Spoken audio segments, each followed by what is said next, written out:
ಪಹಲ್ಗಾಮ್ನಲ್ಲಿ ಉಗ್ರರು ನಡೆಸಿದ ರಾಕ್ಷಸಿ ಕೃತ್ಯ ಖಂಡಿಸಿ ಹತ್ಯೆಗೆ ಒಳಗಾದ ಪ್ರವಾಸಿಗರ ಆತ್ಮಕ್ಕೆ ಶಾಂತಿಗಾಗಿ ಶ್ರದ್ಧಾಂಜಲಿ.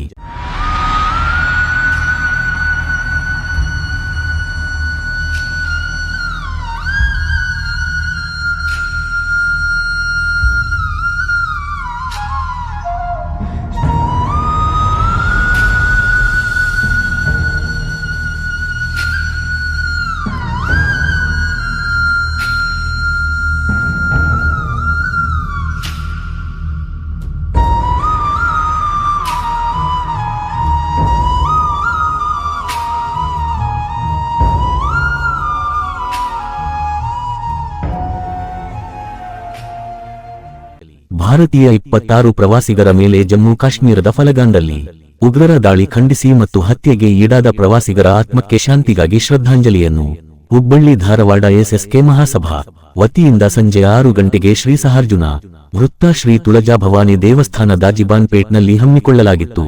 ಈ ಸಂದರ್ಭದಲ್ಲಿ ನೂರಾರು ಯುವಕರು ಕ್ಯಾಂಡಲ್ ಹಿಡಿದು ಶ್ರದ್ಧಾಂಜಲಿ ಸಲ್ಲಿಸಿದರು. ಈ ಶ್ರದ್ಧಾಂಜಲಿ ಕಾರ್ಯಕ್ರಮದಲ್ಲಿ ಮಾಜಿ ಶಾಸಕರಾದ ಅಶೋಕ್ ಕಾಟವೆ, ಎಸ್ಎಸ್ಕೆ ಬ್ಯಾಂಕಿನ ಚೇರ್ಮನರಾದ ವಿಠಲ್ ಲದಾವಾ, ಮಾಜಿ ಹುಡಾ ಅಧ್ಯಕ್ಷರಾದ ನಾಗೇಶ್ ಕಲಬುರ್ಗಿ, ಯುವ ಮುಖಂಡರಾದ ಪ್ರಕಾಶ್ ಬೂರ್ಬುರೆ, ಚಿಂತನ ಮಂಥನ ಸಮಿತಿಯ ಹನುಮಂತ್ ಸಾ, ನಿರಂಜನ್ ಶೇಷಸಾ ಜಿತುರಿ, ಕಿಶೋರ್ ಜಿತುರಿ, ಆನಂದ್ ಬದ್ದಿ ಸೇರಿದಂತೆ ಹಲವರು ಭಾಗವಹಿಸಿದ್ದರು.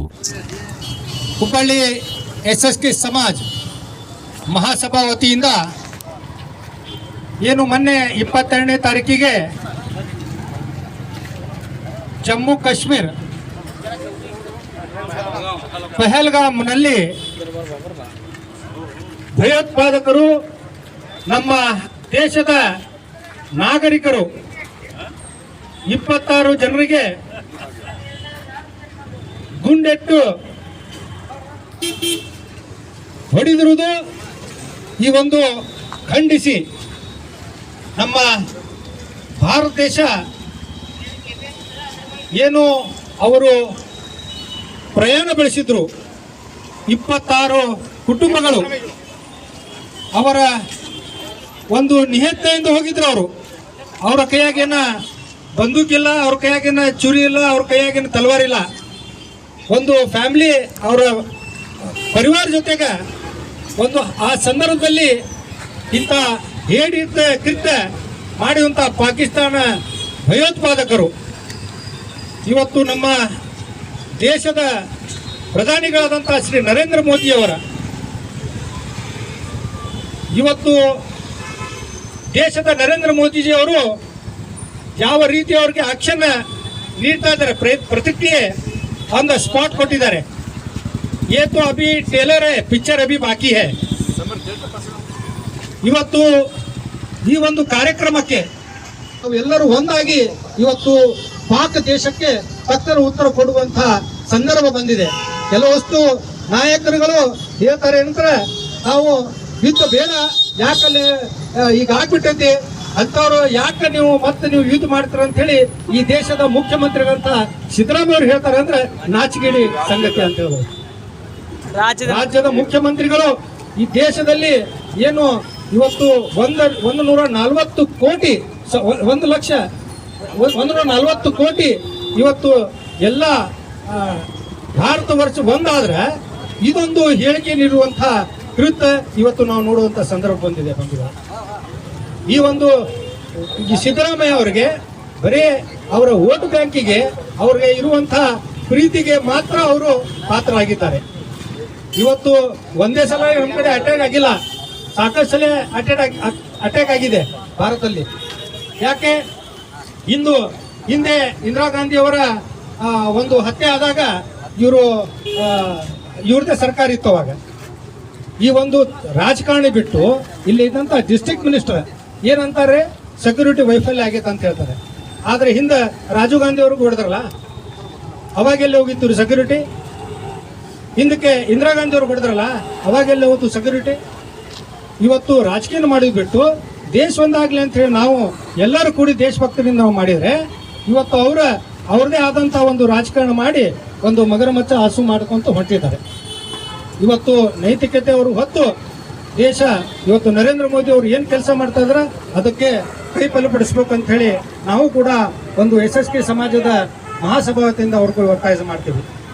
ಇವತ್ತು ಈ ಕಾರ್ಯಕ್ರಮವನ್ನು ಉದ್ದೇಶಿಸಿ ಈ ಭಾಗದ ನಾಯಕರು ಈ ಶ್ರದ್ಧಾಂಜಲಿ ಕಾರ್ಯಕ್ರಮಕ್ಕೆ ಎಲ್ಲ ತಮ್ಮ ಅನಿಸಿಕೆಗಳನ್ನು ಹೇಳಬೇಕು. ಯಾವ ರೀತಿ ನಾವು ಮುಂದಿನ ದಿನಗಳಲ್ಲಿ ನಮ್ಮ ಪೀಳಿಗೆಗಳು ಯಾವ ರೀತಿ ಇರ್ಬೇಕು ನಾವು, ಯಾಕಂದ್ರೆ ಈಗ ಇವತ್ತು ನಾವು ಇದು ಮಾಡಲಿಲ್ಲ ಅಂದ್ರೆ ಮುಂದೆ ನಮ್ಮ ದೇಶದ ಗತಿ ಏನು ಅನ್ನೋದು ಬಹಳ ಚಿಂತೆಗಳಿದ್ದೀವಿ. ಅದಕ್ಕೆ ಈ ಒಂದು ಕಾರ್ಯಕ್ರಮನ ಉದ್ದೇಶಿಸಿ ಈ ಒಂದು ಎಲ್ಲರ ಅಭಿಪ್ರಾಯಗಳ ತಿಳಿದ ನಂತರ ಇವತ್ತು ನಮ್ಮ ಭಾರತದ 26 ಜನರನ್ನ ಇವತ್ತು ಅವರಿಗೆ ಶ್ರದ್ಧಾಂಜಲಿ ಈ ತುಳಜಾಭವಾನಿ ದೇವಸ್ಥಾನ ಆವರಣದಲ್ಲಿರುವಂತ ಸಹಸ್ರಾರ ವೃತ್ತದಲ್ಲಿ ಎಲ್ಲಾ ಸಮಾಜದ ಬಾಂಧವರು ಅವರಿಗೆ ಶ್ರದ್ಧಾಂಜಲಿ ನೀಡಬೇಕು. ಈ ಸಂದರ್ಭದಲ್ಲಿ ಅವರ ಆತ್ಮಕ್ಕೆ ಶಾಂತಿ ನೀಡಲಿ ಮತ್ತು ಅವರ ಕುಟುಂಬಕ್ಕೆ ಶಕ್ತಿ ನೀಡಲಿ ಅಂತ ಹೇಳಿ ಈ ಸಂದರ್ಭ ಹೇಳಿ, ಮೊನ್ನೆ ನಡೆದಂತಹ ಪಹಲ್ಗಾಮ್ನಲ್ಲಿ ಆತಂಕವಾದಿಗಳು 26 ಪ್ರವಾಸಿಗರ ಮೇಲೆ, ನೋಡ್ಲಿಕ್ಕೆ ಹೋದಂತ ಪ್ರವಾಸಿಗರ ಮೇಲೆ ಹಲ್ಲೆ ಮಾಡಿ 26 ಜನ ತೀರ್ಕೊಂಡ್ರು. ಒಂದು 25ರಿಂದ 26 ಜನ ಹಾಸ್ಪಿಟಲ್ಲೇ ಇದ್ದಾರೆ. ಈ ರೀತಿಯಾಗಿ ಅನ್ಯಾಯವಾಗಿ ನೋಡ್ಲಿಕ್ಕೆ ಹೋದಂತ ಜನರ ಮೇಲೆ ಈ ರೀತಿ ಹಲ್ಲೆ ಮಾಡಿದಂಥ ಪಾಕಿಸ್ತಾನ ಭಯೋತ್ಪಾದಕರಿಗೆ, ಆತಂಕವಾದಿಗಳಿಗೆ ಮೊಟ್ಟ ಮೊದಲು ಧಿಕ್ಕಾರ ಧಿಕ್ಕಾರ ಧಿಕ್ಕಾರ. ನಮ್ಮ ಪ್ರಧಾನಿಗಳು ಹೇಳಿದ್ದಾರೆ, ಅವರು ಎಲ್ಲಿ ಬಂಕರ್ ಹೋಗ್ಲಿ, ಎಲ್ಲಿ ಬೇಕಲ್ಲಿ ಮುಚ್ಕೊಳ್ಳಿ, ಒಂದೊಂದಾಗಿ ಹುಡುಕಿ ಅವ್ರ ಮೇಲೆ ವಾರ್ ಮಾಡಿ ಅವರು ಖಲಾಸ್ ಮಾಡ್ತಾರೆ ಅಂತ ಹೇಳಿ ಅತಿ ದಿಟ್ಟವಾದಂತಹ ಉತ್ತರ ಅವ್ರಿಗೆ ಹೇಳ್ತಾರೆ. ಈಗಾಗಲೇ ಅಲ್ಲಿ ಹೋಗುತ್ತಿರುವಂತ ನದಿ ನೀರನ್ನು ಸತ್ತಜಾತು, ಬೇರೆ ನದಿ ನೀರನ್ನು ಸಹಿತ ಸಿಂಧು ನದಿ ನೀರುಗಳನ್ನು ಯಾವ ಪಾಕಿಸ್ತಾನಕ್ಕೆ ಹೋಗ್ತಿತ್ತು ಆ ನೀರನ್ನು ಬಂದ್ ಮಾಡಲಾಗಿದೆ. ಬಾರ್ಡರ್ ನಲ್ಲಿ ಬರುವಂತ ಎಲ್ಲ ಗೇಟ್ಗಳನ್ನು ಸಹಿತ ಬಂದ್ ಮಾಡಲಾಗಿದೆ. ಇರುವಂತ ಈ ಭಾಗದಲ್ಲಿ ದೇಶದಲ್ಲಿರುವಂತ ಪಾಕಿಸ್ತಾನಿಗಳು ತೀರುವ ತಮ್ಮ ದೇಶಕ್ಕೆ ಹೋಗಬೇಕು ಅಂತೇಳಿ ಒಂದು ಆಜ್ಞೆ ಮಾಡಿದ್ದಾರೆ. ಈ ರೀತಿ ಕಠಿಣವಾದಂತಹ ಒಂದು ದೊಡ್ಡದಾದಂತಹ ಅವರ ಮೇಲೆ ಕ್ರಮ ತೆಗೆದುಕೊಳ್ಳುವುದು ಅದಾರ ಅಂತೇಳಿ ನಮ್ಗೆ ಅನಿಸ್ತದ. ಆದ್ದರಿಂದ ಆದಷ್ಟು ಬೇಗನೆ ಅವ್ರ ಮೇಲೆ ಕ್ರಮ ತೆಗೆದುಕೊಳ್ಳಬೇಕು ಅಂತ ಹೇಳಿ ನಾನು ಒತ್ತಾಯ ಮಾಡುತ್ತಾ ನನ್ನ 2 ಮಾತು ಮುಗಿಸುತ್ತೇನೆ. ಜೈ ಹಿಂದ್, ಜೈ ಕರ್ನಾಟಕ. बोलो भारत माता की, बोलो भारत माता की. ಇವತ್ತು SSK ಸಮಾಜ ವತಿಯಿಂದ, SSK ಸಮಾಜ ಮಹಾಸಭಾ ವತಿಯಿಂದ ಇವತ್ತು ಶ್ರದ್ಧಾಂಜಲಿ ಕಾರ್ಯಕ್ರಮವನ್ನು ಇಟ್ಕೊಂಡಿದ್ದೇವೆ. ಕಾರಣ ಏನಂದ್ರೆ, ಮೊನ್ನೆ ನಡೆದಂತ ಘಟನೆ ಕಾಶ್ಮೀರದಲ್ಲಿ ಪಹಲ್ಗಾಮ್ನಲ್ಲಿ ನಡೆದಂತ ನಮ್ಮ ದೇಶದ ಜನರ ಮೇಲೆ ಪಾಕಿಸ್ತಾನದ ಭಯೋತ್ಪಾದಕರು ನಡೆಸಿದಂತ ಗುಂಡಿನ ದಾಳಿಯಲ್ಲಿ 26 ಜನ ಮೃತಪಟ್ಟಿದ್ದು. ಅದಕ್ಕೆ ಇವತ್ತು ನಮ್ಮೆಲ್ಲ ದುಃಖದಿಂದ ಇವತ್ತು ಶ್ರದ್ಧಾಂಜಲಿ ಸಭೆಯನ್ನ ಇವತ್ತು ಮಾಡಿ, ಇವತ್ತು ಸರ್ಕಲ್ನಲ್ಲಿ, ತುಳಜಾಭವಾನಿ ಸರ್ಕಲ್ನಲ್ಲಿ ಶ್ರದ್ಧಾಂಜಲಿ ಸಭೆಯನ್ನ ಮಾಡ್ತಾ ಇದ್ದೀವಿ. ಆದರೆ ಇವತ್ತು ಈ ಕಾರ್ಯಕ್ರಮಕ್ಕೆ ಬಂದಂತ ನಮ್ಮ ಮಹಾಸಭಾದ ಅಧ್ಯಕ್ಷರಾದಂತ ವಿಠಲದವರೇ, ಅಶೋಕ್ ಕಾಟಿಯವರೇ, ಹನುಮಂತ ನಿರಂಜನ್ ಅವರೇ, ಕಾಟಿವಿ ಅವರೇ, ಜಿಸೂರಿ ಅವರೇ, ಬುರ್ಬುರಿ ಅವರೇ, ಹಬೀಬ್ ಅವರೇ ಎಲ್ಲ ನೋಡ್ತಾ ಇದ್ದೀರಿ. ಯಾವಾಗ ನಮ್ಮ ದೇಶವನ್ನ ವಿಭಜನೆ ಆಯ್ತು ಅವಾಗ್ಲಿಂದ ಒಂದು ದಿವಸ ಸಹಿತ ನಾವು ಪಾಕಿಸ್ತಾನ ಮೇಲೆ ದಾಳಿ ಮಾಡಿಲ್ಲ, ನಮ್ಮ ಯಾರು ಹೋಗಿ ಅಲ್ಲಿ ಗುಂಡು ಹರಿಸಿಲ್ಲ. ಆದ್ರೆ ಇವತ್ತು 1947ರಲ್ಲಿ ಏನು ವಿಭಜನೆ ಆಯಿತು ಅವಾಗ್ಲಿಂದ ಇವತ್ತಿನ ಮಠ ಸಹಿತ ಭಾರತಕ್ಕೆ ತ್ರಾಸ ಕೊಡ್ಕೊಂತ ಬಂದಂತ ಯಾವ್ದಾದ್ರು ದೇಶ ಇದ್ರೆ ಅದು ಪಾಕಿಸ್ತಾನ ಅನ್ನುವಂತ ಮಾತನ್ನ ಈ ಸಂದರ್ಭ ಹೇಳಿಕ್ಕೆ ಇಚ್ಛೆ ಪಡ್ತಾ ಇದ್ದೇನೆ. ಎಷ್ಟು ಸಹನೆ ಮಾಡಿದ್ರು ಸಹಿತ ಇವತ್ತು ಆ ಪಾಕಿಸ್ತಾನ ಕುಂದ್ರಾಗ್ತಾ ಇರಲಿಲ್ಲ. ಹಿಂದೂ ಬಹಳ ತ್ರಾಸ ಕೊಟ್ಟಿತ್ತು. ನರೇಂದ್ರ ಮೋದಿಜಿಯವರು ಹಿಂದೆ ಆದಂತ ಘಟನೆಗೆ ತಕ್ಕ ಉತ್ತರ ಯಾವ ರೀತಿ ಕೊಟ್ರು ಅಂದ್ರೆ, ಅವ್ರಿಗೆಲ್ಲ ಭಯೋತ್ಪಾದಕರಿಗೆ ಸರ್ವನಾಶ ಮಾಡಿಬಿಟ್ರು. ಹಾಗಾಗಿ ನಾ ಹೇಳುವುದಿಷ್ಟೇ ಇದೆ, ಇವತ್ತು ದೇಶಕ್ಕೆ ನಾವು ಬೆಂಬಲ ಕೊಡಬೇಕಾಗಿದೆ. ದೇಶದ ಜನರು ನಾವೆಲ್ಲ ಒಂದಾಗಬೇಕಾಗಿದೆ. ಹಾಗಾಗಿ ನರೇಂದ್ರ ಮೋದಿ ಅಂತ ನಾಯಕರಿಗೆ ಇವತ್ತು ನಾವೆಲ್ಲರೂ ಸಹ ಬೆಂಬಲ ಕೊಡಬೇಕಾಗಿದೆ. ಯಾಕಂದ್ರೆ ಇವತ್ತು ನಾವು ಸುಮ್ ಕುಂತೀವಿ ಅಂದ್ರೆ ಯಾವ ಧರ್ಮ ಅಂತ ಕೇಳಿ ಗುಂಡು ಹರಿಸುವಂತ ಕೆಲಸವನ್ನು ಮಾಡಿದ್ದಾರೆ. ಹಾಗಾದ್ರೆ ನಾವು ಸುಮ್ ಕುಂದಿರಬೇಕಾ? ಹಾಗಾಗಿ ನಾ ಹೇಳುದಿಷ್ಟೇ, ಇವತ್ತೆಲ್ಲ ನಾವು ಒಂದಾಗಬೇಕಾಗಿತ್ತು. ಇವತ್ತು ಇಂಥ ಜನರಿಗೆ ಹೊರಗೆ ಹಾಕುವಂತ ಕೆಲಸವನ್ನ ಆಗಬೇಕಾಗಿದೆ. ಹಾಗಾಗಿ ಇವತ್ತು ನರೇಂದ್ರ ಮೋದಿಜಿಯವರು ಸ್ಪಷ್ಟವಾಗಿ ಹೇಳಿದ್ದಾರೆ, ನಾವು ಯಾವುದೇ ಪರಿಸ್ಥಿತಿಯಲ್ಲೂ ಸಹಿತ ನೀರನ್ನ ಬಿಡುದಿಲ್ಲ ಅಂತೇಳಿ. ಆ ಸೊಳೆ ಮಗನ ಮಗ ಹೇಳ್ತಾನೆ, ಬುಟ್ಟು ಬೆಂಜೀರ್ ಬುಟ್ಟು ಮಗ ಹೇಳ್ತಾನೆ, ಆ ಸೊಳೆ ಮಗ ಏನ್ ಹೇಳ್ತಾನಂದ್ರೆ, ನೀವು ಏನಾರ ಮೋದಿಜಿಯವ್ರು ನೀರು ಬಂದ್ ಮಾಡಿದಾರಂದ್ರೆ ಇಲ್ಲಿಂದ ನಾವು ರಕ್ತನ ಹರಿಸ್ತೀವಿ ಅನ್ನುವಂತ ಮಾತನ್ನ ಹೇಳ್ತಾನೆ. ಆದ್ರೆ ಇಂಥ ಮಕ್ಕಳಿಗೆಲ್ಲ ದೇಶ ಅವಾಗ ನೋಡಿ ಬಿಟ್ಬಿಟ್ಟಿದೆ. ಹಾಗಾಗಿ ನಾ ಹೇಳುದು ಇಷ್ಟೇ, ಇವತ್ತು ಅವ್ರು ಏನ್ ಬೇಕಾದ್ ಹೇಳಿ, ಏನ್ ಬೇಕಾದ್ ಮಾತಾಡ್ಲಿ, ಆದ್ರೆ ಪಾಕಿಸ್ತಾನದ ನಿರ್ಣಾಮ ಖಚಿತ ಅನ್ನುವಂತ ಮಾತನ್ನ ಇವತ್ತು ಎಲ್ಲರೂ ಸಹಿತ ನಮ್ಮ ದೇಶದ ಜನ ಹೇಳ್ತಾ ಇದ್ದಾರೆ. ಇವತ್ತು ಮೋದಿಜಿಯವರು ಸಹಿತ ಪಣ ತೊಟ್ಟಿದ್ದಾರೆ. ಏನ್ ಹೇಳ್ಯಾರಂದ್ರೆ, ಇವತ್ತು ತಕ್ಕ ಉತ್ತರವನ್ನ ಪಾಕಿಸ್ತಾನ ಕೊಡ್ತೇವೆ ಅನ್ನುವಂತ ಮಾತನ್ನ ಹೇಳಿದ್ದಾರೆ. ಬೆಂಜೀರ್ ಭುಟ್ಟೋ ಅವರ ಮಗ ಹೇಳ್ತಾನೆ, ನಾವು ರಕ್ತವನ್ನ ಹರಿಸ್ತೀವಿ ಅಂತ ಹೇಳಿ ನಾವೇನು ಬಳಿ ಹಾಕೊಂಡಿವೇನೋ ಅನ್ನುವಂತ ಮಾತನ್ನ ಇವತ್ತು ಬೆಂಜೀರ್ ಭುಟ್ಟೋ ಅವರ ಮಗಗೆ ನಾ ಹೇಳಲಿಕ್ಕೆ ಇಚ್ಛೆ ಪಡ್ತಾ ಇದ್ದೇನೆ. ಹಾಗಾಗಿ ಇವತ್ತು ನಾವೆಲ್ಲರೂ ಸಹಿತ ಒಂದಾಗಬೇಕಾಗಿದೆ. ಇವತ್ತು ನಾಳೆ ಮುಂದಿನ ದಿವಸದಲ್ಲಿ ಇಂಡಿಯಾ ಮತ್ತು ಪಾಕಿಸ್ತಾನ ಯುದ್ಧ ಆತಂದ್ರೆ ಅವಾಗ ಎಲ್ಲವೂ ನಾವು ಸಹನ ಮಾಡ್ಬೇಕಾಗ್ತೈತಿ. ನಾಳೆ ಯುದ್ಧ ಆತಂದ್ರೆ ಪೆಟ್ರೋಲ್ ರೇಟ್ ಜಾಸ್ತಿ ಆಗ್ಬೋದು. ಯಾಕೆ ಪೆಟ್ರೋಲ್ ಜಾಸ್ತಿ ಆಗೈತೆ ಅಂತ ರೇಟ್ ಆಗೈತೆ ಅಂತ ಹೇಳಿ ನಾವು ಸಹನ ಮಾಡ್ಕೋಬೇಕು. ಅಕಸ್ಮಾತ್ ಏನಾದ್ರೂ ತೊಂದರೆ ಆದ್ರೆ ದೇಶದಲ್ಲಿ ಅದನ್ನ ನಾವು ಸಹನೆ ಮಾಡುವಂತ ಕೆಲಸವನ್ನ ಹಿಂದೂ ಧರ್ಮದವ್ರು ಮಾಡ್ಬೇಕು ಅನ್ನುವಂತ ಮನಸ್ಸನ್ನ ಮಾಡ್ತಾ ಇದ್ದೀನಿ. ಇವತ್ತು ಏನ್ ದಾಳಿ ಮಾಡಿದ್ದಾರೆ, 26 ಜನರ ಮೇಲೆ ಏನ್ ದಾಳಿ ಮಾಡಿದ್ದಾರೆ, ಅದಕ್ಕೆ ತಕ್ಕ ಉತ್ತರ ಬಹಳ ಜಲ್ದಿ ಒಳಗೆ ಸಿಗ್ತೈತೆ ಅನ್ನುವಂತ ಮಾತನ್ನ ಈ ಸಂದರ್ಭ ಹೇಳಲಿಕ್ಕೆ ಇಚ್ಛೆ ಪಡ್ತಾ ಇದ್ದೀನಿ. ಹಾಗಾಗಿ ನಾವೆಲ್ಲ ಹಿಂದೂ ಧರ್ಮದವರು ಎಲ್ಲರೂ ಒಂದಾಗಬೇಕು ಅನ್ನುವಂತ ಮಾತನ್ನ ಹೇಳ್ತಾ ಇದ್ದೀನಿ. ಇವತ್ತು ಭಯೋತ್ಪಾದಕರು ಎಲ್ಲ ಕಡೆ ಇದ್ದಾರೆ. ಇವತ್ತು ಬರೀ ಕಾಶ್ಮೀರದಲ್ಲಿ ಅಷ್ಟೇ ಅಲ್ಲ, ಇದು ಮಹಾರಾಷ್ಟ್ರದಲ್ಲಿ ಅಷ್ಟೇ ಅಲ್ಲ, ಬೇರೆ ಬೇರೆ ರಾಜ್ಯದಲ್ಲಿ ಅಷ್ಟೇ ಅಲ್ಲ, ಇದು ಕರ್ನಾಟಕದ ಅಷ್ಟೇ ಅಲ್ಲ, ಇದು ಮಹಾನಗರದಲ್ಲಿ ಅಷ್ಟೇ ಅಲ್ಲ, ಹುಬ್ಬಳ್ಳಿಯಲ್ಲೂ ಸಹಿತ ಇವತ್ತು ಭಯೋತ್ಪಾದಕರು ಇದ್ದಾರೆ. ಯಾಕಂದ್ರೆ ಈ ಮಾತನ್ನು ಯಾಕೆ ಹೇಳ್ತಾ ಇದ್ದೇನೆ ಅಂದ್ರೆ, 2016ರಲ್ಲಿ ನಾನು ಜಿಲ್ಲಾಧ್ಯಕ್ಷ ಇದ್ದೆ. ಅವಾಗ ಸಹಿತ ನನಗೂ ಸಹಿತ ಗನ್ಮ್ಯಾನ್ ಸೆಕ್ಯೂರಿಟಿ ಕೊಟ್ಟಿದ್ರು. ಯಾಕಂದ್ರೆ ನಿಮ್ಗೂ ಸಹಿತ ಹತ್ಯೆ ಮಾಡ್ತಾರಂದ್ರೆ ಭಯೋತ್ಪಾದಕರ ಲಿಸ್ಟ್ ಇದ್ರಿ ಅಂತೇಳಿ 2016ರಲ್ಲಿ ನನಗೂ ಗನ್ಮ್ಯಾನ್ ಸೆಕ್ಯೂರಿಟಿ ಕೊಟ್ಟಿದ್ರು. 3 ವರ್ಷ ಕೊಟ್ಟಿದ್ರು. ಯಾಕೆ ಕೊಟ್ಟಿದ್ರು? ಇಲ್ಲೇನು ಭಯೋತ್ಪಾದಕರು ಅದಾರ ಅಂತೇಳಿ. ಹಾಗಾಗಿ ನಾ ಹೇಳುದು ಇಷ್ಟೇ, ಇವತ್ತು ಎಲ್ಲ ಕಡೆ ಭಯೋತ್ಪಾದಕರು ಇದ್ದೇ ಇದ್ದಾರೆ. ಆದ್ರೆ ನಮ್ಮ ಕಣ್ಣನ್ನ ಬರೀ 2 ಅಲ್ಲ, ಹಿಂದೂ ಸಹಿತ 2 ಅಂದ್ರೆ ಹಿಂದೂ ಸಹಿತ 2 ಕಣ್ಣನ್ನು ಇಟ್ಕೊಂಡು ಇವತ್ತು ನಾವು ಬಾಳೆ ಮಾಡಬೇಕು ಮತ್ತು ನಜರನ್ನು ಇಡಬೇಕು. ದೇಶಕ್ಕೆ ಬೆಂಬಲ ಮಾಡುವಂತ ಕೆಲಸಗಳನ್ನ ಇವತ್ತು ಮಾಡಬೇಕು ಮತ್ತು ದೇಶಕ್ಕೆ ಬೆಂಬಲ ಕೊಡುವಂತ ಕೆಲಸವನ್ನು ಎಲ್ಲರೂ ಮಾಡಬೇಕು ಅನ್ನುವಂತ ಮಾತು ಹೇಳ್ತಾ ನನ್ನ ಮಾತನ್ನು आतंकवादी हिजड़ानु काम करते हैं, हिजड़ा चाहिए, ये तामसो ने हिजड़ा चाहिए, ये कहा चाहिए काम करे ला लेकिन खराब काम करा जाए, तामसो इसी तरह यूनानी करता है, चले ये पाप आतंकवाद से हमारा हिंदुस्तान में हमारा प्रवासी हमारा हिंदू लोगों के हिंदू हमारा लोगों से देखा गया काश्मीर में, काश्मीर देखा गया है, काश्मीर सृष्टि सौंदर्य देखा गया है, प्रजा हनीमून करा गया है. तैसावने का तो हाथ हम काय भी नहीं, एक बरी भी नहीं तैसावने का चाहिए और कुंडची मालूम क्या है कैसा क्या हरण वस्तु कैसा चाहिए कैसा खुद तो यहाँ पैदा हो सकते हैं. ऐसा होने का चाहिए ये मुझे ना बोलूँ चाहिए कि हमने का चाहिए ये ये पाकिस्तानी काम है. ऐसा चाहिए ये स्ट्राइक है सब्जी कैसा चलते नहीं हमें का चाहिए बम्बारमेंट करने का तो बॉम्ब खाने का क्या चाहिए चार टुकड़ा करा दरज का चाहिए एक लेवल नहीं होता दवा चाहिए मस्ती तुरंत है तो मस्ती तुरंत लेके का हम मुझे तो रिक्वेस्ट करू सर और देखो तो मुझे ते का छे हम सभी मेंबर छे ते का छे तो वाघा बॉर्डर छे बंद करा छे पास का छे हिंदू वाटर नदी का छे ताकि पानी जावन ते बंद करा छे तेरे का छे राजकीय लोक आवવાનું બંધ કર્યા છે. પાછી થોડા જણા કા છે પાકિસ્તાન ટીકા છે ઔષધ લેવાના ઇને હોસ્પિટલ નહીં છે તમને બી કા છે 49 થોડે નીકળે છે 49 વખત વાપસ ચાલુ કોણ થઈ કરે છે. आता हम का छे कि काय एक करायचं खूप विचार करायचा आम्ही सगळी तो बेंबल देवा आणि का चाहू मोदी तो बोलाने का क्या रहा तो का छे पाकिस्तान है हमें साच करोड़ चित्र है हमें का छे 4 टुकड़ा करा ते एक लेवल ने होता तो थोड़ा उतने ಸಂಜೆ ಮುಸಂಜೆ ವೇಳೆಗೆ ಬಹಳ ದುಃಖದಾಯಕವಾದ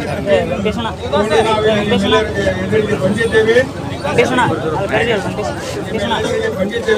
ಅದರಲ್ಲಿ ಕುಲಾಮ್ನಾಥ್ ಕಾಶ್ಮೀರದ ಕುಲಾಮ್ನಾಥ್ ಜಿಲ್ಲೆಯಲ್ಲಿ ಆದಂತ 26 ಕಗ್ಗೋಲೆ ಅದನ್ನು ಖಂಡಿಸಿ ನಾವು ಎಲ್ಲ ಅದಕ್ಕೆ ಬಂದಿದ್ದೇವೆ. ಇಲ್ಲಿ ಇದಕ್ಕೆ ನಿಮ್ಮೆಲ್ಲರೂ ಸಪೋರ್ಟ್ ನೋಡಿದೆ. ಇನ್ನೊಂದು ನೈಜರ ಅಗಳ್ಳಿ ಮತ್ತು ಇನ್ನೊಂದು ವಿಷಯ ಅಂದರೆ ಆಗ ನಮಗೆ ಅವ್ರ ಪಾಪ ಇನ್ನೋಸೆಂಟ್ ಮಂದಿ ಕಾಶ್ಮೀರ ನೋಡಲಿಕ್ಕೆ ಆಗ ಫ್ಯಾಮಿಲಿ ಎಂಜಾಯ್ ಮಾಡ್ಲಿಕ್ಕೆ ಹೋದವರು ಅವ್ರ ಕೈಯಲ್ಲಿ ಬಂದೂಕು ಇದ್ದಿದ್ದಿಲ್ಲ ಎಂತ ತಲವಾರು ಇದ್ದಿದ್ದಿಲ್ಲ ಅಂಥ ಮಂದಿಗೆ ನಿಮ್ಮ ಧರ್ಮ ಯಾವುದು ನಿಮ್ಮ ಇವನ್ ಕೆಲವೊಬ್ಬರಿಗೆ ಇವು ತಗೊಂಡ ಪ್ಯಾಂಟ್ ತೆಗೆದು ಅದು ಇವನ ಮಾಡಂತ ಹೊಲಸ್ ಕೆಲಸ ಮಾಡಿದ್ದಾರೆ ಮತ್ತು ಅವರು ಗುಂಡು ಹೊಡೆದು ಸಾಯಿಸಿದ್ದಾರೆ ಅದನ್ನ ನೋಡಿದ್ರೆ ನಮಗೆಲ್ಲ ಮೈ ಜುಮ್ ಅನಿಸ್ತೈತಿ. ಆ ಸಿಚುವೇಶನ್ ನಾವಿದ್ದು ನಮ್ಮ ರಕ್ತ ಕುದಿಲಿಕ್ಕತ್ತೈತಿ ಇವತ್ತಿನ ದಿವಸ. ಅದಕ್ಕೆ ನಾವು ತೋರಿಸ್ಲಿಕ್ಕತ್ತೇವೆ ಅದು ಅಂದಾಗ ಆಗಬಾರ್ದಿತ್ತು. ಅದಕ್ಕೆ ನರೇಂದ್ರ ಮೋದಿ ಅವರು ಒಂದು ಚಲೋ ಸ್ಟೆಪ್ ತಗೊಂಡಾರೆ. ಯಾಕಂದ್ರೆ ಅವರು ಸಿಂಧೂ ನದಿ ನೀರಿನ ಬಂದ್ ಮಾಡಿದ್ದಾರೆ. ಇವತ್ತು 80% ಆಫ್ ಅಗ್ರಿಕಲ್ಚರ್ ಪಾಕಿಸ್ತಾನದ ಟಫ್ ಆಗ್ಲಿಕ್ಕೆ ಇನ್ನೊಂದು 8-10 ದಿವಸ ಒಳಗೆ ಅವ್ರಿಗೆ ಇಂಡಸ್ಟ್ರಿ ಎಲ್ಲ ಪೂರ ಬಂದ್ ಆಗ್ಬಿಡ್ತಾವ. ಯಾಕಂದ್ರೆ ಸಿಂಧೂ ನದಿ ನೀರು ಮುಟ್ಟಿದ್ರೆ ಅವರಿಗೆಲ್ಲ ಕೆಲಸ ಅವರಿಗೆಲ್ಲ ಇದು ಮತ್ತೆ ವಾಘಾ ಬಾರ್ಡರ್ ಅವೆಲ್ಲ ಇನ್ಕಮಿಂಗ್ ಏನು ಟೆರರಿಸ್ಟ್ ಅಂತ ಬರ್ತಾರಲ್ಲ ಅವೆಲ್ಲ ಬಂದ್ ಮಾಡಿಬಿಟ್ಟಾರೆ. ಮತ್ತು ಇಲ್ಲಿಂದ ಹಳೆ ಟೆಂಪರರಿ ಏನು ಪಾಕಿಸ್ತಾನದಿಂದ ಭಯೋತ್ಪಾದಕರಾಗಲಿ ಯಾರಾಗಲಿ ಬಂದಿದ್ದಾರಲ್ಲ ಟೆಂಪರರಿ ವೀಸಾದ ಮೇಲೆ ಅವರೆಲ್ಲ ವೀಸಾ ಕ್ಯಾನ್ಸಲ್ ರದ್ದು ಮಾಡಿ ಅವರು ವಾಪಸ್ ಹೋಗ್ಲಿಕ್ಕೆ 48 ಗಂಟೆಗಳ ಟೈಮ್ ಕೊಟ್ಟಿದ್ದಾರೆ. ಈಗಾಗಲೇ ಒಂದು 2-3 ಸಾವಿರ ಮಂದಿ ವಾಘಾ ಬಾರ್ಡರ್ ಮೇಲೆ ಕ್ಯೂ ಹೊತ್ತು ನಿಂತಾರೆ ವಾಪಸ್ ಹೋಗ್ಲಿಕ್ಕೆ. ಅವ್ರನ್ನೆಲ್ಲ ಹೆಣ್ಣೆಣ್ಣೆ ತಗೊಂಡಾಗೆಲ್ಲ ಮಾಡ್ತಾರೆ. ಅಷ್ಟೇ ಸಾಲದು ನಮಗೆ ನಮ್ಮ ರಕ್ತ ಶಾಂತ ಆಗ್ಬೇಕಪ್ಪ ಅಂತ ಹೇಳಿದ್ರೆ ಅದರ ಮೇಲೆ ಅಟ್ಯಾಕ್ ಆಗ್ಲಿಕ್ಕೆ ಬೇಕು. ಮತ್ತು PO5% ಕಾಶ್ಮೀರದಿಂದ POK ಅದು ಇದೇ ಜನರಲ್ ಒಳಗೆ POK ವಶಪಡಿಸಿಕೊಳ್ಳಬೇಕಂತೇಳಿ ನನ್ನ ವಿನಂತಿ. ಮತ್ತೆ ಭಾರತ್ ಮಾತಾ ಕಿ ಬೋಲೋ, ಭಾರತ್ ಮಾತಾ ಕಿ. ಇಂದು ಈ ಶ್ರದ್ಧಾಂಜಲಿ ಸಭೆಗೆ ಉಪಸ್ಥಿತರಿರತಕ್ಕಂಥ ಯಾವತ್ತು ಸಮಾಜದ ಗುರು ಹಿರಿಯರೇ, ಯುವಕರೇ, ದೇಶಾಭಿಮಾನವುಳ್ಳಂಥ ಯಾವತ್ತು ದೇಶ ಪ್ರೇಮಿಗಳೇ, ಇವತ್ತು ನಾವು ಯಾಕಾಗಿ ಸೇರಿದ್ದೇವೆ? ಇದು ಒಂದು ದುಃಖದ ವಿಷಯ. ಒಂದು ಕಡೆ ಕಾಶ್ಮೀರವನ್ನ ವೀಕ್ಷಣೆ ಮಾಡಲಿಕ್ಕೆ ಹೋದಂತಹ ನಮ್ಮ ಜೋಡಿಗಳನ್ನ ಸಂತೋಷ ಪಡಲಿಕ್ಕೆ ಹೋಗಿರ್ತಕ್ಕಂತಹ ಕುಟುಂಬಗಳಿಗೆ ಭಯೋತ್ಪಾದಕರು ಅವರ ಧರ್ಮವನ್ನ ಕೇಳ್ತಾರ. ಅವರ ಧರ್ಮವನ್ನ ಕೇಳಿ ಅವರ ಪ್ಯಾಂಟನ್ನ ಬಿಚ್ಚಿಸ್ತಾರ. ನೋಡಿ, ನಾವು ಇಲ್ಲಿ ಹಯಾಗಿ ಮಕ್ಕೊಂಡಿದ್ದೀವಿ, ಆದರೆ ಅಲ್ಲಿ ಹೋದಂತಹ ನಮ್ಮ ಹಿಂದೂ ಬಂಧುಗಳು ಆರಾಮವಾಗಿ ಸಂತೋಷವಾಗಿ ಶಾಲೆ ರಜೆಗಳಿದಾವ, ಪರೀಕ್ಷೆ ಮುಗಿದಿದಾವ, ನಮ್ಮ ಕಾಶ್ಮೀರವನ್ನ ನೋಡ್ಬೇಕು. ಮೋದಿಜಿಯವರು ಬಂದ್ಮೇಲೆ 370 ತೆಗೆದಿದಾರ. ಕಾಶ್ಮೀರ ಸುಧಾರಣೆ ಆಗ್ತಾ ಇದೆ. ಮಿನಿ ಸ್ವಿಟ್ಜರ್ಲ್ಯಾಂಡ್ ಅನ್ನ ನಾವು ನೋಡ್ಬೇಕು ಅಂತ ವೀಕ್ಷಣೆಗೆ ಹೋದಂತಹ ಹಿಂದೂ ಬಂಧುಗಳಿಗೆ ಒಬ್ಬೊಬ್ಬರನ್ನಾಗಿ ಕೊಂದಾಕಿದಾರ. ಇದು ನಾವು ಭಾರತ ದೇಶದ ಪ್ರತಿಯೊಬ್ಬ ಪ್ರಜೆಯು 147 ಕೋಟಿ ಜನ ನಾವು ಖಂಡಿಸ್ತೇವೆ. ಇದರಲ್ಲಿ ಒಬ್ಬರಾದರೂ ಬೆಂಬಲಿಸಿದರೆ ಅವರು ಭಾರತೀಯರಲ್ಲ. 147 ಕೋಟಿ ಜನರು ಕೂಡ ನಾವು ಭಾರತೀಯರು ಅದನ್ನು ಖಂಡಿಸ್ತೇವೆ. ಅದನ್ನು ಬೆಂಬಲಿಸುವಂತಹ ಸಿದ್ದರಾಮುಲ್ಲಾ ಖಾನ್ ಅಂತವ್ರು ಯಾರಿದ್ರೆ ಅವರು ಪಾಕಿಸ್ತಾನಕ್ಕೆ ಹೋಗ್ಬೋದು, ನಮ್ದೇನು ಅಭ್ಯಂತರ ಇಲ್ಲ. ಮೋದಿಜಿಯವರು ಹೇಳಿದಾರ 27ನೇ ತಾರೀಕುವರೆಗೆ ಗಡುವು ಕೊಟ್ಟಿದ್ರು. ಯಾರು ವೀಸಾವನ್ನ ತೆಗೆದುಕೊಂಡು ಬಂದಿದ್ದೀರಿ ನೀವು ಹೋಗ್ರಿ. ಮೆಡಿಕಲ್ ಅಥವಾ ಶಿಕ್ಷಣಕ್ಕಾಗಿ ಯಾರು ಬಂದಿದ್ದೀರಿ 29ರ ಒಳಗಾಗಿ ನೀವು ಹೋಗ್ಬೇಕು. ಯಾಕಂದ್ರ ಅದೇ ರೀತಿ 27ರ ಒಳಗಾಗಿ ಭಾರತ ದೇಶದ ಪ್ರತಿಯೊಬ್ಬ ಪ್ರಜೆಯನ್ನ ಪಾಕಿಸ್ತಾನದನ್ನೇ ಹೊಳಿ ಬರಬೇಕು ಅಂತ ಆದೇಶ ಕೊಟ್ಟಿದಾರ. ಇದು ಏನು ಇಂಡಿಕೇಶನ್ ಕೊಡ್ತದಂದ್ರ ನಮ್ಮ ದೇಶದ ಪ್ರಧಾನಿ ಸುಮ್ಮನೆ ಕೂತ್ಕೊಂಡಿಲ್ಲ. ಕೇವಲ ವಾಟರ್ ಬಂದ್ ಮಾಡಿ ನೀರು ಬಂದ್ ಮಾಡಿ ಕುಂತಿಲ್ಲ, ಇನ್ನು ಅವರ ರೇಷನ್ ಪಾನಿ ಬಂದ್ ಆಗ್ತದ. ರೇಷನ್ ಪಾನಿ ಬಂದ್ ಆಗುದಲ್ಲ. ಬರಲಿರುವ ದಿನದಲ್ಲಿ ಯುದ್ಧದ ಕಾರ್ಮೋಡ ನಾವು ಕಾಣ್ತಾ ಇದ್ದೇವೆ. ಮಾನ್ಯ ಪ್ರಧಾನಮಂತ್ರಿಗಳು ತೆಗೆದುಕೊಳ್ಳುವಂತ ನಿರ್ಣಯಕ್ಕೆ ನಾವು ಬದ್ಧರಾಗಿದ್ದೇವೆ. प्रधानी जी आप आगे बढ़ो, हम देश के वासी तुम्हारे साथ है. ಇವತ್ತು ಈಗಾಗಲೇ ನಮ್ಮ ಸೋದರರು ಹೇಳಿದಂಗೆ, ಸುಲಿಬಲಿ ಅವರು ಹೇಳಿದಂಗೆ, ದೇಶದಲ್ಲಿ ಪೆಟ್ರೋಲ್ ಬೆಲೆ ಹೆಚ್ಚಾಗಬಹುದು, ದವಸ ಧಾನ್ಯದ ಬೆಲೆ ಹೆಚ್ಚಾಗಬಹುದು.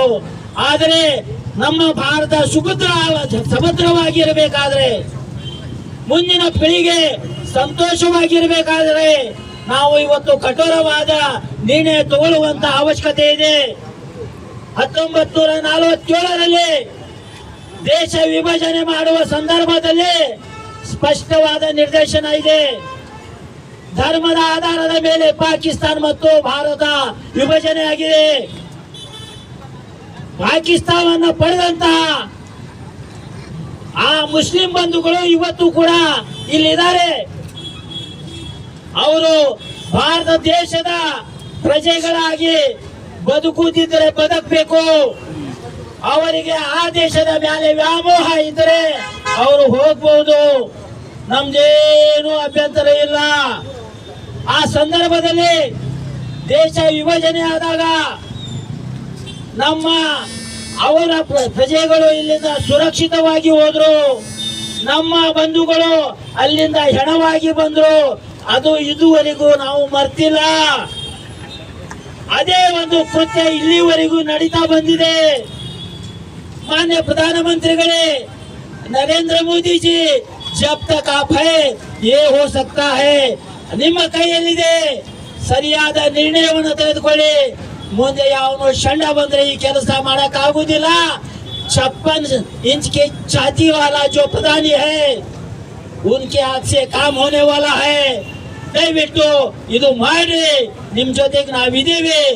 ಒಂದು ಹೊತ್ತು ಅಲ್ಲ, ಒಂದು ವಾರದವರೆಗೆ ನಮಗೆ ಅನ್ನ ಸಿಗಲಿಲ್ಲ ಅಂದ್ರು ನಾವು ನೀರು ಕುಡಿದಾದ್ರೂ ಬದುಕ್ತೇವೆ.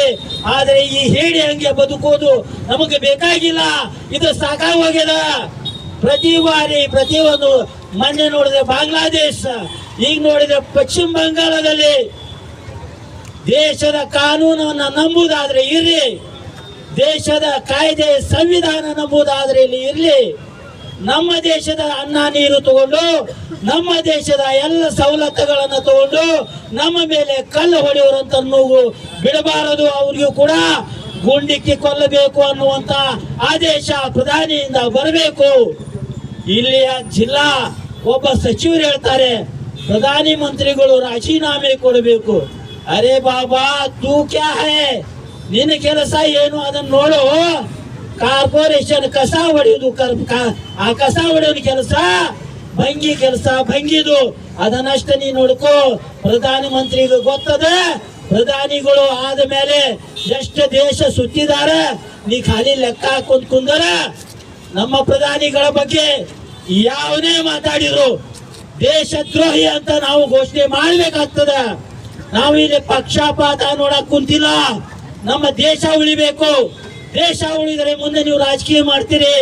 ನಿಮ್ಮ ರಾಜಕೀಯ ಮಾಡುವ ಸಲುವಾಗಿ ಈ ಮುಲ್ಲಾಗಳನ್ನ ನೀವು ಸಪೋರ್ಟ್ ಮಾಡುವುದಕ್ಕೆ ಏನಾದರೂ ನೀವು ಹೇಳಿಕೆ ಕೊಟ್ರೆ ಭವಿಷ್ಯದಲ್ಲಿ ನಿಮಗೂ ಕೂಡ ಕತ್ತ ಮಾಡಿ ಬದುಕುವಂತ ದಿನ ಬರ್ತದೆ ಅನ್ನುವಂತ ಎಚ್ಚರಿಕೆ ಮಾತನ್ನು ಕೊಡುತ್ತಾ, ಮಾನ್ಯ ಪ್ರಧಾನಿ ಮಂತ್ರಿಗಳು ತೆಗೆದುಕೊಳ್ಳುವಂತ ಯಾವುದೇ ನಿರ್ಣಯಕ್ಕೆ ನಾವು ಬದ್ಧರಾಗಿದ್ದೇವೆ. ಅದೇ ರೀತಿ ಮುಖ್ಯಮಂತ್ರಿಗಳು ದಯವಿಟ್ಟು ತಮ್ಮ ಕಾಯಕ ಅನ್ನೋದು ತಾವು ನೋಡ್ಕೊಳ್ಳಿ. ದೇಶದಲ್ಲಿ ಅಜಾಗೃತಿ ಹುಟ್ಟಿದಾಗ ಏನು ಮಾಡಬೇಕು, ಅಲ್ಲಿ ರಕ್ಷಣಾ ಮಂತ್ರಿಗಳಿದಾರ, ಪ್ರಧಾನಮಂತ್ರಿಗಳದಾರ, ರಾಷ್ಟ್ರಪತಿಗಳದಾರ. ಯುದ್ಧ ಮಾಡುವುದನ್ನ ಬೇಡ ಅನ್ನೋದಕ್ಕ ನಿಮಗೆ ಯಾರು ಕೇಳಿಲ್ಲ. ನಿಮ್ಮ ಯೋಗ್ಯತೆ ಆ ಲೆವೆಲಿಗೆ ಇನ್ನೂ ನೀವು ಬಂದಿಲ್ಲ. ನಿಮ್ಮ ಸಲಹೆ ನಾವು ಕೇಳೂ ಇಲ್ಲ. ಇನ್ನು ಮೇಲೆ ಈ ಮುಖ್ಯಮಂತ್ರಿಗಳು ಈ ರೀತಿ ಹೇಳಿಕೆ ಕೊಟ್ರೆ ಅವರ ಬಗ್ಗೆನೆ ಪ್ರತಿಭಟನೆ ಹಮ್ಕೋಬೇಕಾಗ್ತದ. ನಿಮ್ದು ಕೂಡ ರಕ್ತದಲ್ಲಿ ಏನೋ ಮಿಸ್ಟೇಕ್ ಅಂತ ನಾವು ಭಾವಿಸ್ಬೇಕಾಗ್ತದ ಅನ್ನುವಂತ ಮಾತನ್ನ ಹೇಳಿ, ನಿಮಗೆ ದೇಶದ್ರೋಹಿ ಅಂತ ಯಾಕೆ ಕರಿಬಾರ್ದು ಅನ್ನುವಂತ ಮಾತನ್ನ ಹೇಳುತ್ತಾ, ದಯವಿಟ್ಟು ನಾಲಿಗೆ ಮೇಲೆ ಹಿಡಿತಾ ಇರ್ಲಿ ಅಂತ ಹೇಳುತ್ತಾ, ಈ 26 ಜನ ನಮ್ಮ ಹಿಂದೂ ಬಂಧುಗಳು ಇವತ್ತು ಭಗವಂತನ ಪಾದ ಸೇರಿದಾರ. ಅವರಿಗೆ ನಾವು ಶ್ರದ್ಧಾಂಜಲಿ ಸಲ್ಲಿಸುವುದು ನಮ್ಮೆಲ್ಲರ ಕರ್ತವ್ಯ ಆಗ್ಯದ. ಇವತ್ತು ಶ್ರದ್ಧಾಂಜಲಿ ಸಭೆಯೊಂದಿಗೆ ಆ ಕುಟುಂಬಕ್ಕೆ ಆ ದುಃಖವನ್ನು ಸಹಿಸುವಂತ ಶಕ್ತಿ ದೇವಿ ಜಗನ್ಮಾತೆ ಜಗದಂಬೆ ತುಳಜಾ ಭವಾನಿ ರಾಜರಾಜೇಶ್ವರ ಸಹಸ್ರಾರ್ಜುನ ನೀಡಿ ಆ ಕುಟುಂಬದ ಜೊತೆಗೆ ನೀವು ಎಲ್ಲರೂ ಕೂಡಿ ಅವರಿಗೆ ಸ್ಪಂದನೆ ಕೊಡೋಣ. ಸರ್ಕಾರ ಅವರಿಗೆ ಸೂಕ್ತವಾದಂತ ಒಂದು ಆಧಾರ ಸ್ತಂಭವಾಗಿ ನಿಲ್ಲಬೇಕು ಅನ್ನುವಂಥ ಮಾತನ್ನು ಹೇಳಿ ಏನು ಮೊನ್ನೆ 22ನೇ ತಾರೀಕಿನ ದಿವಸ 26 ಜನರು ಹುತಾತ್ಮರಾದರು. ನಮ್ಮ ದೇಶದ ಪ್ರವಾಸಿಗರವರು ಏನು ಇವತ್ತು ಕಾಶ್ಮೀರದಲ್ಲಿ ಶಾಂತಿ ಸುಸ್ಥಿತಿ ಅಂತೇಳಿ ಸುಮಾರು ಒಂದು 7-8 ವರ್ಷಗಳಿಂದ ಮೋದಿಯವರು ಕಾಶ್ಮೀರದಲ್ಲಿ ಒಳ್ಳೆಯ ಒಂದು ವಾತಾವರಣ ಹುಟ್ಟಿತ್ತು. ಹೋದ ವರ್ಷ ಕೂಡ ನಾವು ಕೂಡ ಅಲ್ಲಿ ಹೋದಾಗ ಪ್ರವಾಸಿಗರು ಇಷ್ಟು ದುಂಡವಾಗಿ ಬರ್ತಿದ್ರು. ಅದು ಒಂದೇ ಉದ್ದೇಶ ಅವರು ಅಲ್ಲಿ ಕೂಡ ಹೇಳ್ತಿದ್ರು, ಇಲ್ಲ ಮೋದಿಜಿಯವರು ಬಂದ ಮೇಲೆ ಇವತ್ತು ಶಾಂತಿ ಕಾಪಾಡ್ತಾ ಇದೆ.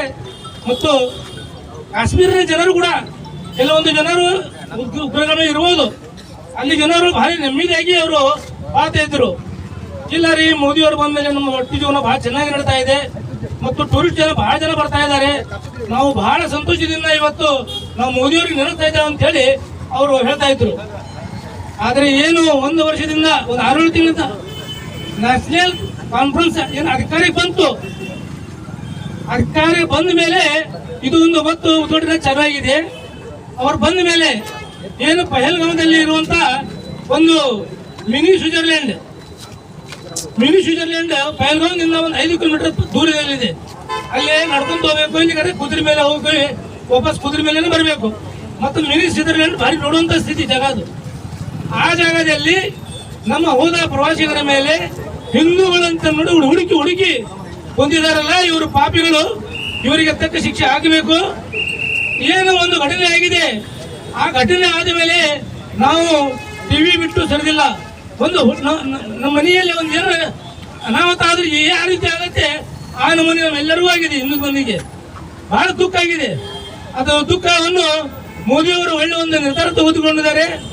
ಮುಂದಿನ ದಿನಗಳಲ್ಲಿ ನಾವು ಕಾಯಬೇಕು. ಏನು ಅವತ್ತು ಪಾಕಿಸ್ತಾನದವರು ಈ ಕುತಂತ್ರವನ್ನು ಮಾಡಿ ನಮ್ಮ 26 ಜನರಿಗೆ ಒಗ್ಗಲಿ ಮಾಡಿ, ಅದು ಏನು ಅವ್ರ ಜೊತೆಗಿದ್ದಂತ ಹೆಣ್ಣು ಮಕ್ಕಳಿಗೆ ನೀವು ಹೋಗಿ ಮೋದಿಯವರಿಗೆ ಹೇಳಂತೇಳಿ ಹೇಳಿದಾರಲ್ಲ, ಇದು ಅವರಿಗೆ ತಕ್ಕ ಪಾಠ ಮೋದಿಜಿಯವರು ಪಟ್ಟೆ ಕೊಡ್ತಾರಂತ ಹೇಳಿ ಈ ಸಂದರ್ಭದಲ್ಲಿ ಹೇಳಿಕೆ ಇಚ್ಛಪಡ್ತೀನಿ. ಮುಂದಿನ ದಿನಗಳಲ್ಲಿ ನಾವೆಲ್ಲರೂ ಕಾಯೋಣ. ಈ ಏನು ಒಂದು ಇವರು 26 ಜನರ ನಮ್ಮ ಭಾರತ ದೇಶ ಹಿಂದೂಗಳ ಮೇಲೆ ಕೊಗ್ಗಲಿ ಮಾಡಿದಾರಲ್ಲ, ಅವ್ರು 26 ಅಲ್ಲ, ಅವರು ನಮ್ಮ ಮೇಲೆ ಕೂಡ ನಾವು ಹಿಂದೂ ಮೇಲೆ ಮಾಡಿದ್ದಾರೆ ಅಂತ ಹೇಳಿ ನಾವು ತಿಳ್ಕೊಂಡು ಮುಂದಿನ ದಿನಗಳಲ್ಲಿ ನಮ್ಮ ಮೋದಿಜಿಯವರಿಗೆ ಫುಲ್ಲಾಗಿ ಸಪೋರ್ಟ್ ಕೊಟ್ಟು ಮುಂದಿನ ದಿನಗಳಲ್ಲಿ ನಾವು ಹೋರಾಟ ಮಾಡೋಣ ಅಂತ ಹೇಳಿ ಈ ಸಂದರ್ಭ ಹೇಳುತ್ತಾ, ಏನು ಇವತ್ತು 26 ಜನರ ಒಂದು ಕೊಗ್ಗಲಿ ಆಗಿದೆ, ಅವರಿಗೆ ನಾವು ಹುಬ್ಬಳ್ಳಿ SSK ಸಮಾಜದ ಮಹಾಸಭಾದಿಂದ ಅವರಿಗೆ ಶ್ರದ್ಧಾಂಜಲಿ ಅರ್ಪಿಸ್ತಾ ಇದ್ದೇವೆ.